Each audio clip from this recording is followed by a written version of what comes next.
Afternoon, everybody. I'm Paul from Foundations, and your calendar isn't wrong. It is actually Thursday afternoon at 3, but I didn't have a chance to re-record the theme tune for today. We've got a special Foundations Live where we're going to be joined by officials from Ministry of Housing, Communities and Local Government to go through the consultation and the new allocations formula.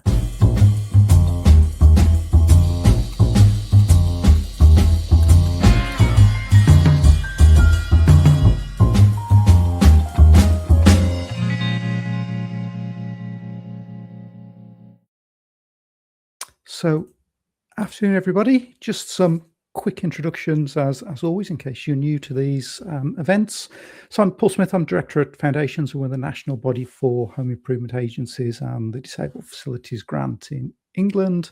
And we're funded by the Ministry of Housing, Communities and Local Government. So, we're able to help you with anything DFG and a home improvement agency related. And if you're looking for closed captions this afternoon and you're watching on the website, if you scroll down towards the bottom of the page, either on LinkedIn, Facebook, or YouTube, you can find closed captions this afternoon. So, as I mentioned, this is a special version of Foundations Live, where we're going to be joined by Caroline Jackson and Bilal Hussain from the Ministry of Housing, Communities and Local Government, who are going to take us through the new allocations formula, what came out of the consultation that happened last year, and maybe a little bit about what's in store for the future. Foundations Live. So, welcome, Caroline. Hello, Paul. Hello, everyone. Let me add your slides to the stage, and over to you. Thanks very much. Well, good afternoon, everyone. Yes, we thought it might be just helpful to run through the outcome of the consultation we held on allocating DFG funding to local authorities and try to make sure that we've answered any questions and that people are clear on how the allocation formula is going to work in future. So just there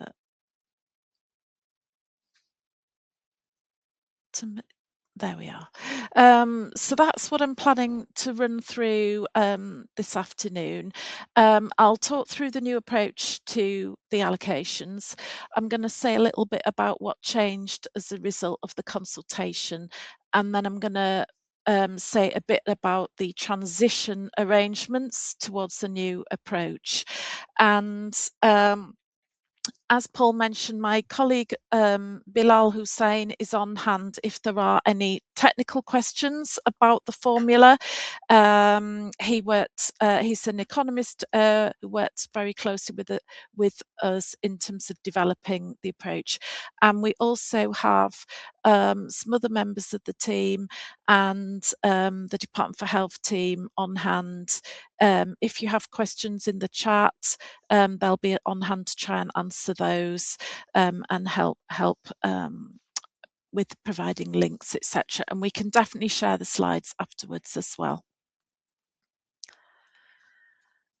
So just to introduce the topic. Yeah, we consulted last year, and I think more or less everything I'm going to say is in the response to the consultation that we published in February, and there'll be a link to that at the end of the slides.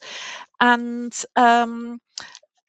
basically, Disabled Facilities Grant funding home adaptations. It's a really important grant, and home adaptations we know are really critical for people to be able to live independently, and really supports this government's ambition to focus on prevention and support people as far as possible to live independently in the community. So it's really important that we therefore allocate the funding in the right way as fairly as possible and as aligned with local demand as we can, so that more adaptations reach those who really need them. And that's what we've tried to do in this new approach. And it was really needed because the allocation methodology had not been updated for over 15 years. It was really outdated and still using some data dating back to 2011 in it. And we'd had several reviews. For example, the 2018 review of the DFG recommended it should be brought up to date. And the consultation last year fulfilled a commitment by this government to do just that. And I think it's hopefully in broad terms aligned with the government's wider approach to reviewing local government funding as a whole and ensuring it's fair and up to date. So that's just by way of introduction. So I'll just dive into what we're trying to do with the new formula. What we're trying to do is to share out a national funding pot fairly, or as fairly as we can, between local authorities. So it's about relative demand. We're not trying to estimate how much you will how much demand you will actually have. We are trying to share out a pot fairly. So just to explain, that's what I mean by saying relative. It's about relative demand there. And we've focused the formula on the statutory DFG, the national rules that apply everywhere. We haven't tried to incorporate local policy differences. That would be very difficult to do, and it would probably not be very fair either, because some people have been able to have more generous local policies than others, and that's partly about how much funding they had under the old out-of-date approach. So we didn't think that would be right. So that's what we've tried to do in this new approach.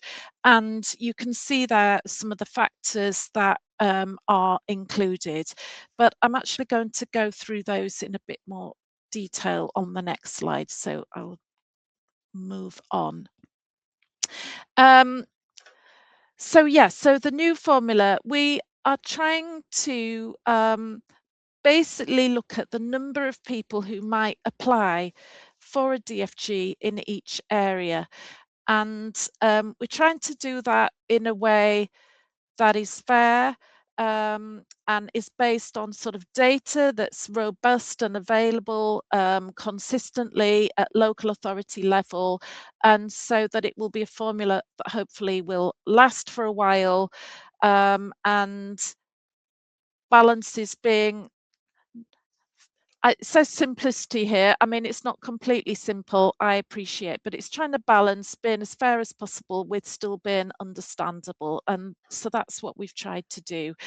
And we use local population data and also DWP disability benefits data to estimate the number of disabled people in each area. We look at counting disabled adults and children separately. And then we've also added an estimate of older people who may not report themselves as being disabled, but we know many older people need adaptations in later life due to old age, frailties and conditions, and they may not think of themselves as being disabled. They may not report that or claim all the benefits they're entitled to. So we have added an estimate of older people on the top. So that's the basic starting point. And then we've made a number of adjustments to reflect the way the DFG works. And so we look at a local score of income deprivation, and that is applied to the adults that we've counted, both the disabled adults and the older people, because adults are means tested for the DFG. And so we want to kind of focus on the people on the lowest incomes who are going to be the people eligible. And then we've counted the disabled children separately. No income adjustment is made for disabled children because they are not means tested for DFG. And in fact, we've added a weighting. So we've added a weighting because we know that children's adaptations often cost more.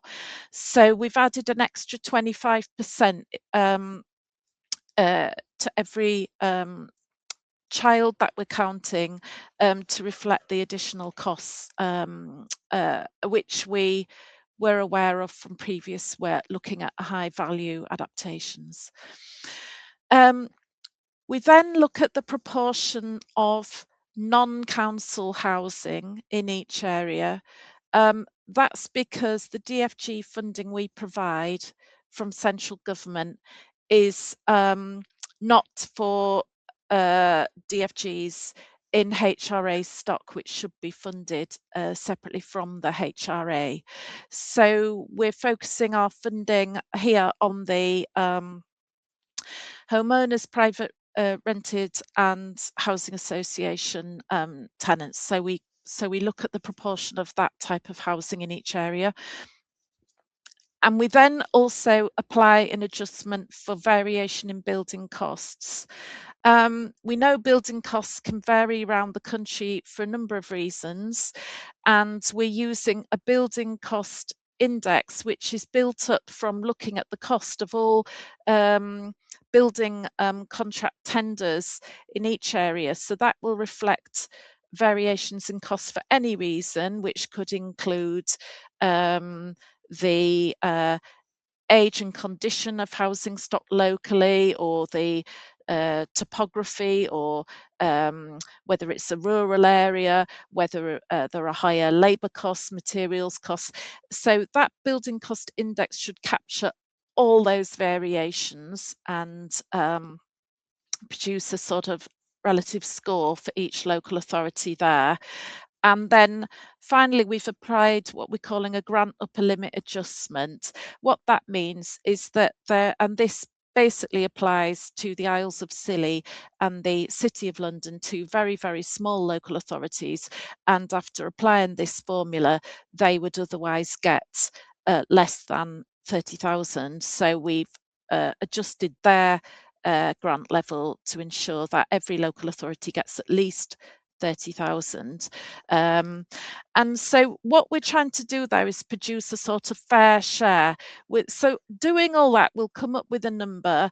And if you add all the numbers for all the local authorities, you get a national total. So then you can compare each local authority to the national total to produce a share. So I hope you are sort of with me. That's what we're trying to do in the formula. And this is the technical bit. This is the mathematical formula, which describes what I've said already in words. And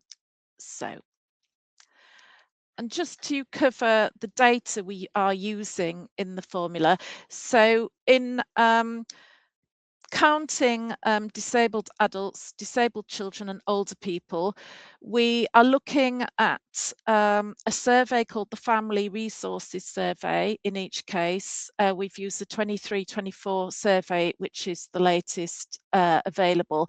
That has an estimate of numbers of people who would consider themselves disabled or older.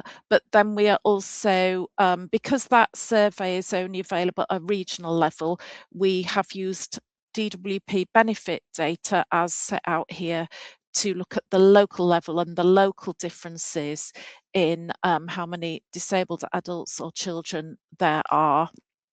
And we also look at the ONS population estimates of older people. And then in terms of income deprivation that I mentioned, and thinking about the means test, that's taken from the 2025 Index of Multiple Deprivation that was published end of last year.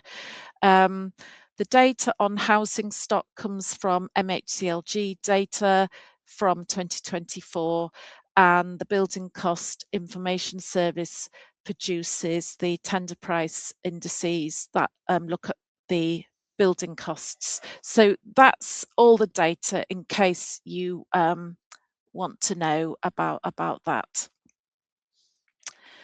So I'm now going to go on briefly to talk about what changed as a result of the consultation. And I just want to thank everybody, by the way, who responded to the consultation. We did look at all the responses and there were some really helpful comments and suggestions in there. So just to summarise what you said to us, there were 227 responses to the consultation. That included 188 people who were local authority responses, and other responses came from individuals and other organisations with an interest. And out of everybody who answered, 88.3% agreed broadly with the new approach, with the principles of it. So that seemed to us to be a pretty strong support. 74% wanted to change some details of it, and I'll go on to what we changed in a minute.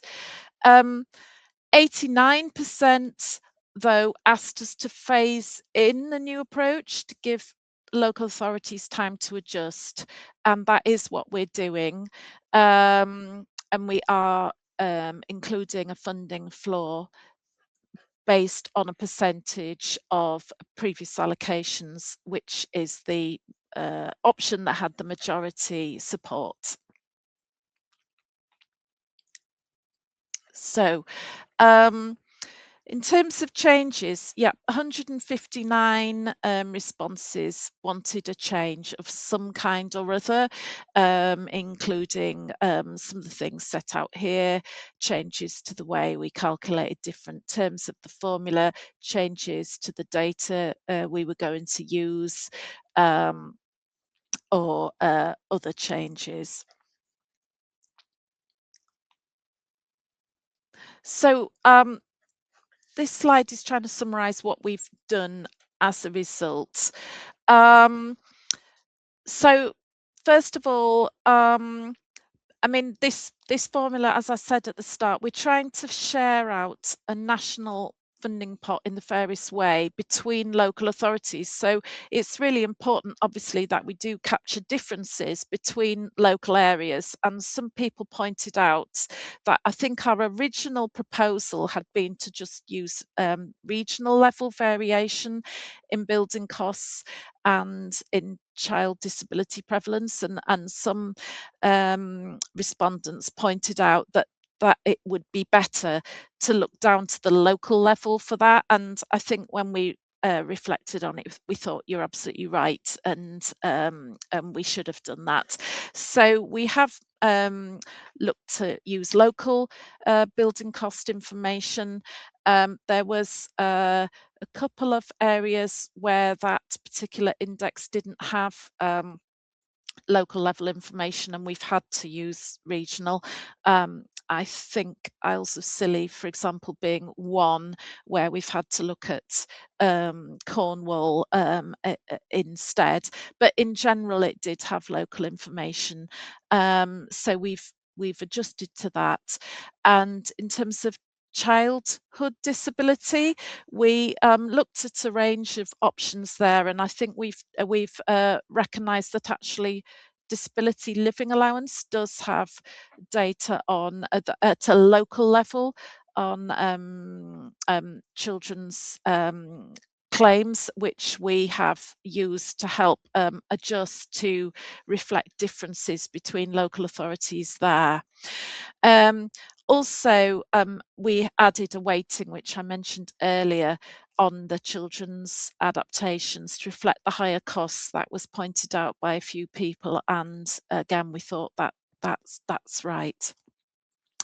And quite a lot of people wanted us to make sure we were using the most recent data, and we did do that, and we have included, for example, the indices of multiple deprivation that came out in end of last year rather than the previous set in 2019.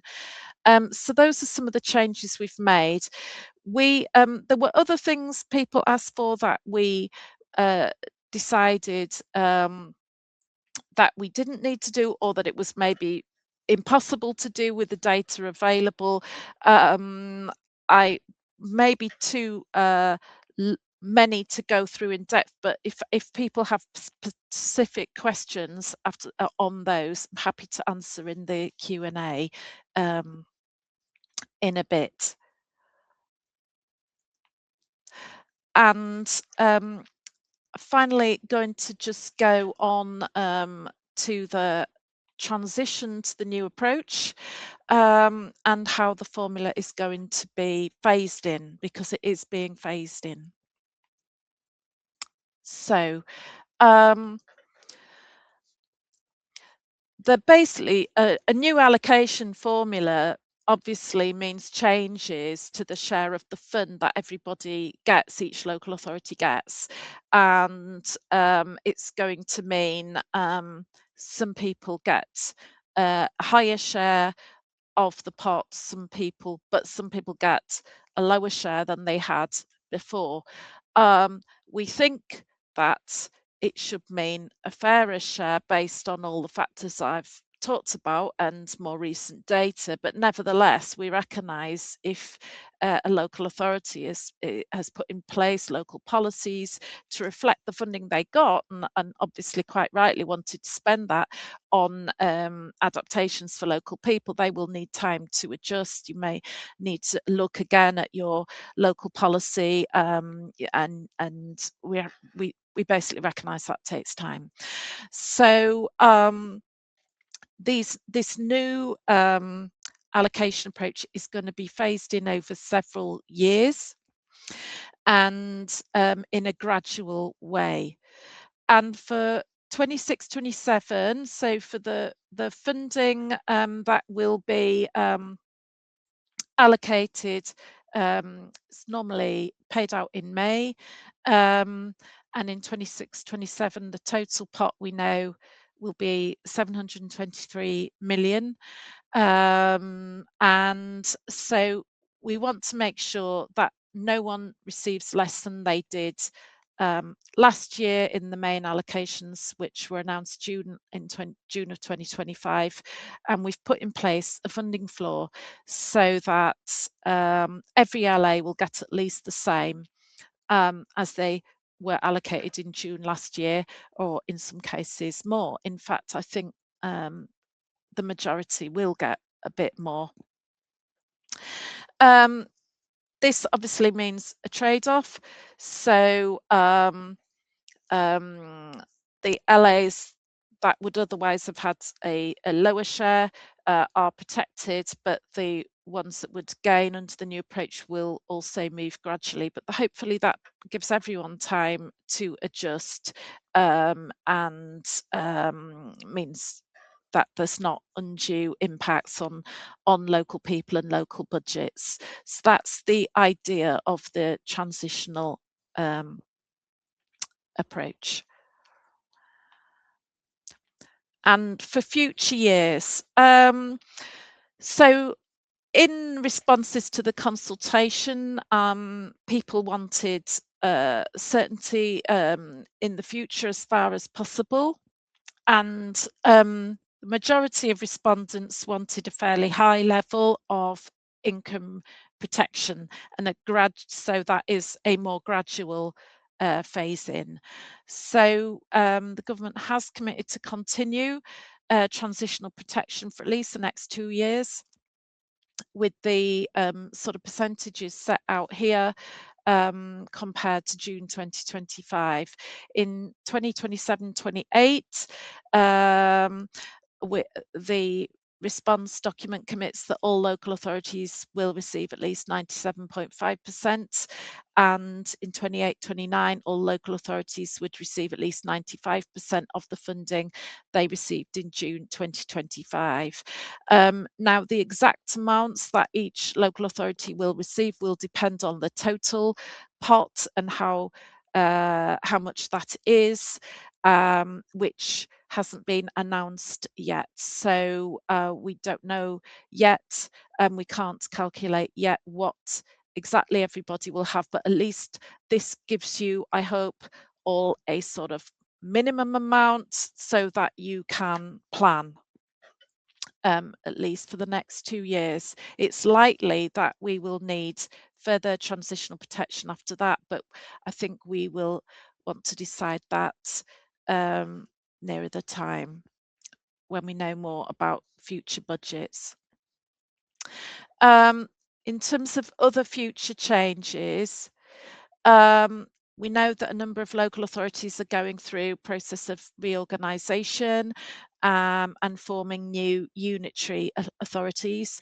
So just to confirm, if you are going to move to a new unitary authority, and if that new unitary authority follows pre-existing boundaries of previous districts, then the new allocation will add up the allocation of those districts that are joining together. If we end up in a situation where there are new unitary authorities drawing completely new boundaries that no one's ever used before, then we will have to think about that. But it's likely it would be based on some share of the population. So I hope that helps for those undergoing those reorganisations. And many people asked us to keep the data up to date, which we definitely intend to do as far as we can in future. So really that was the end of the presentation, and I know there'll be some questions, and I've seen lots of chat going on. So, but just to alert you to some sources of information, and as I say, we can share the slides and these links afterwards. The first one is the link to the consultation response, which does cover, I think, everything I've said here. The second link is a link to a fair share calculator, which we've put online. That will tell you, it shows all the underlying data as far as we can share it publicly that we've used in the calculations, and it shows you what your fair share would be under the formula before applying the transitional protection. I think foundations are also working on a plain English explanation, I think they're calling it, so Paul might say something about that, and that'll be available soon. And you're welcome to contact ourselves at MHCLG or foundations as well. So I think, Paul, that's really the end of my presentation. So I don't know if there are any questions coming in. There are a few. There's some of the questions you then answered later in the presentation. So we won't go over those again. Just in terms of Steve's question, and again, I think you did answer this towards the end of the presentation. I don't think there is any minimum commitment to funding increases going forwards past the end of the, certainly after the end of the current spending review, is there? It's set out at minimum 97.5 and 95% for the kind of couple of years after 26, 27, isn't it? That is right, Paul. Yes, that is right. Yeah.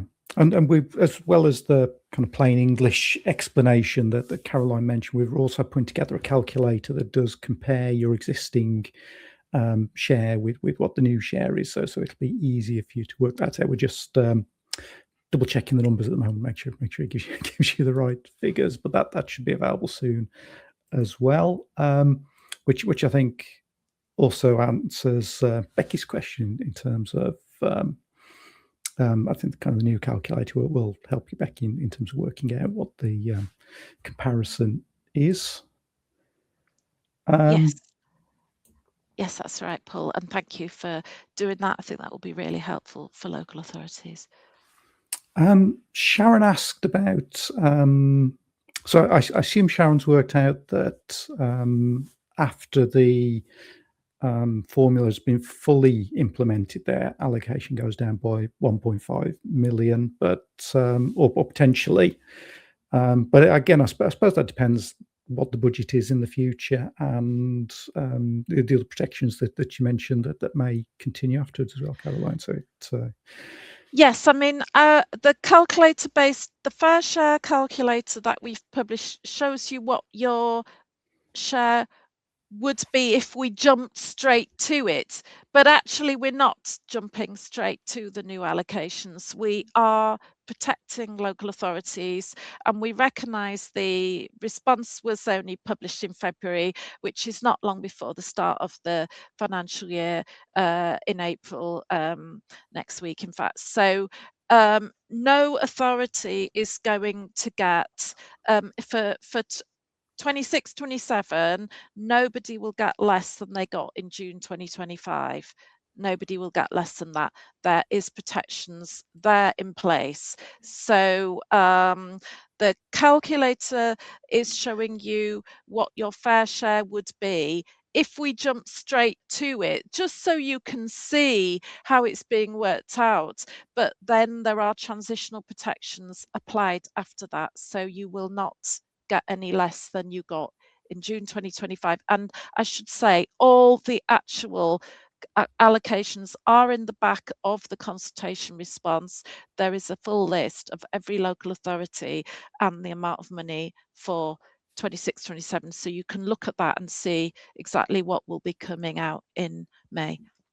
Yes, so I think that also answers Christopher's question. So he's used the fair share, and 0.62% gives more, but not every, because the protection for those that might have gone down, not everybody's getting their full increase either. It's phased in for the increases as well as the decreases, isn't it? Yeah. So once you get the second version of the calculator that we're doing, Christopher, I think will help you to see those figures in comparison. So let's have a look. What else have we had? And David asked about means testing. Is anything you can say on means testing at this point, Caroline? Is this about actually amending the means test itself? I think so, yes.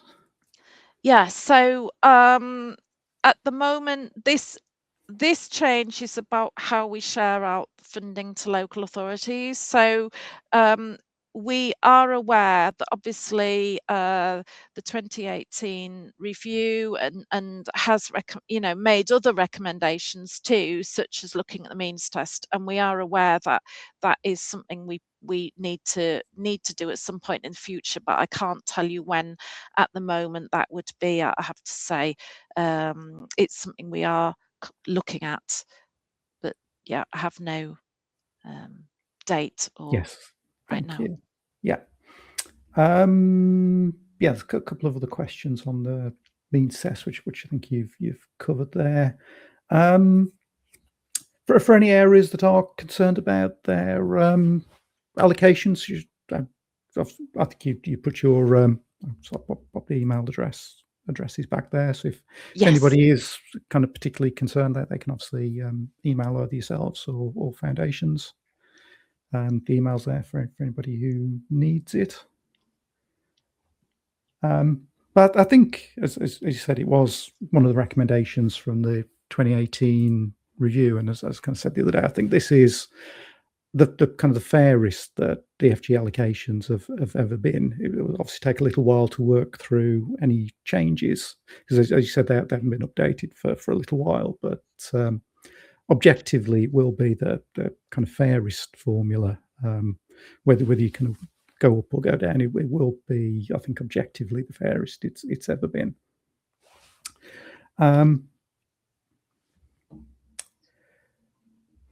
So just having a look, see if anything else has come through. So I think, Sharon, certainly we can pick, or regional advisor are able to kind of pick this up with you afterwards if you want to go through it. And I think when our version of the calculator comes out, I think it will make it a lot clearer what you will get for future years. But basically, if your fair share does go down, you'll get the same in 26, 27 as you had in 25, 26, and for 27, 28, it will only go down by 2.5% at the most. So, and then only down by another 2.5% the year after that. So for the next 3 years, that the most it will go down in that third year is 5%. Yes, that's right, Paul. I think this one from Charlotte. I guess this is in the last 3 years. There's been additional funding announced. I think it was kind of in December, January. So I guess again that we'll have to wait and see. But yeah, it's Yes. happened it's happened fairly regularly. But obviously that's not a guarantee of funds again in future years, is it? It's not. I can't say at the moment if there would be any further funding. That's been a decision that ministers have taken. Yes, in previous years, each year they have added funding later in the year. So it could happen again, but I can't guarantee it. If it does, we would be looking to use this new approach, I think, as we allocate any additional funding as well from now on. So we'll be looking to do that. But I can't say, I'm sorry, Paul, I don't know myself. So I'm not trying to hide anything. We don't know at the moment. Yeah.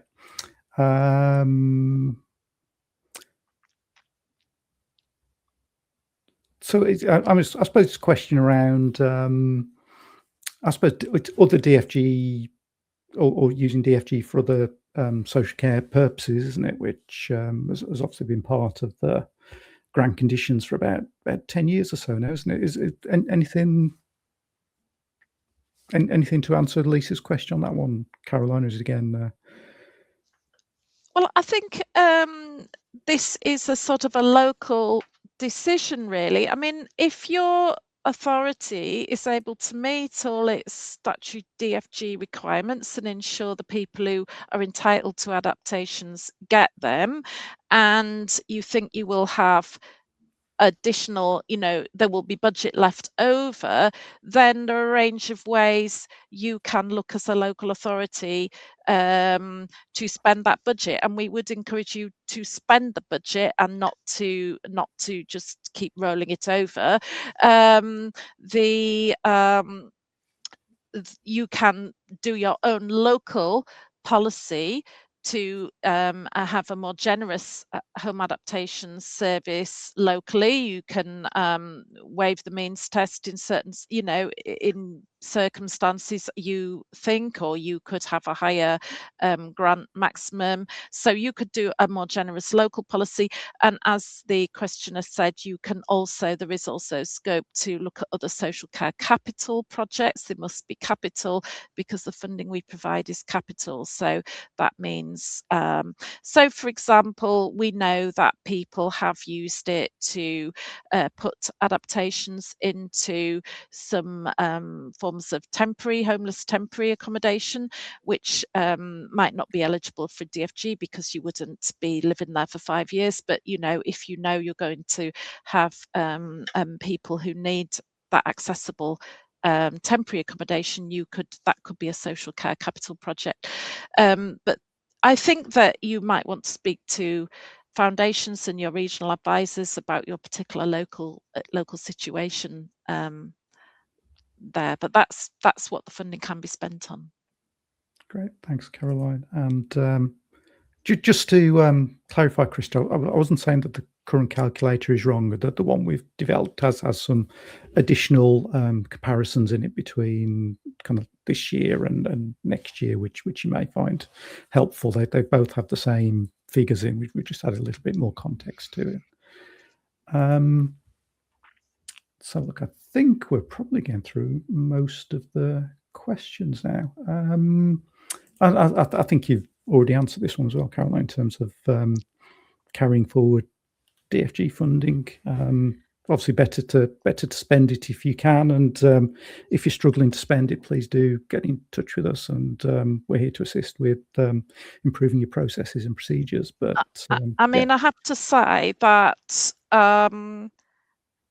we provide the funding on the basis that it's needed and on the expectation it will be spent on adapting people's homes and other capital projects that will enable people to live independently in line with your local BCF plan. And you know, if if the Treasury got wind there were lots of underspends here, do you know, we don't want to be in that position. We don't want to be in the position where we are, you know, asked to claw back underspends. We absolutely don't. So what I would say is, do spend your DFG allocation. Obviously, we understand there's always a bit of movement from year to year, and there will be a little bit of, you know, adjustment around the edges. You may get a lot of applications one year and less the next. So we do understand that, but this funding is not provided so that local authorities can build up a large amount of underspend year on year. That's not what it's there for. So do spend your allocations. And hopefully the new formula will help with that, because obviously the idea is to direct the funds to where it's most needed. And I think kind of whenever you have a formula, there's always going to be some issues around the edges of it, in terms of very, very kind of local issues. But it is, as I said, I think kind of most of the issues are due to the way it was allocated before, rather than the difference to the way it's going to be allocated in the future, isn't it? Rather than something inherently with the new formula. So I think we're kind of getting towards the end of the questions on the allocations formula. There's kind of a couple of others popped up, mostly on means testing and other bits and pieces. But thank you for joining us today, Caroline. And Bilal's got off quite lightly, hasn't he, with any technical questions? Yeah. Yes, but Yeah. no, thank you, and thank you all for joining and your interest in the topic. And Paul, I'm sure you'll be able to forward around the slides to people, will you, so that you'll have the contact details in the back and the other resources. Yeah. If you could send them over, Caroline, we Yeah. can circulate them to everyone who's attended. That's no problem. And Great. Well, thank you. Thank you for joining us this afternoon. thank you. Foundations Live.